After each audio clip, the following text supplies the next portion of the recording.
بسم الله السلام عليكم ورحمة الله وبركاته ولا له وادين سلامي سلام كدب الحمد لله الله بمهدر وسبحانه هاي waxaan rabaa insha Allah inaan ka jawaabo su'aal maalin dhawada aan soo dhigay Facebookgayga ama TikTokteeda su'aashaas oo ahayd walaalkayo walaashay lamaanahaagu hadduu ku yiraahdo waxaan u baahanahay intuu lacag kuu dhiibo inaad ii soo iibiso qalbi maxaad samayn lahayd dadka qaarkood way ka jawaabeen maasha Allah qaybana wali maysan ka jawaabin laakiin waxaa jira kuwa soo qoray waxaan u soo iibin lahayn qalbiga xayawaanka wadnaha xayawaanka oo kale ama wadna ari ama wadna geel oo kale baan u soo iibin lahayn marka su'aasha aan rabaa insha Allah inaan ka jawaabo su'aasha jawaabteedu waxay tahay lamaanahaagu wuxuu ku leeyahay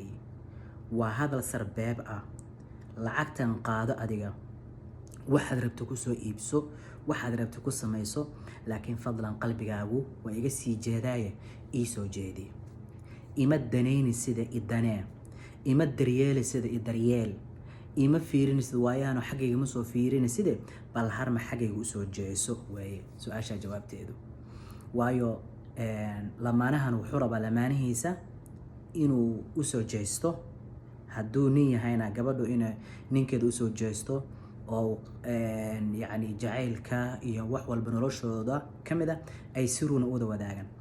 haddii uu nin yahayna lamaanihiisu isagana inuu sidoo kale ay nolosha u wada wadaagan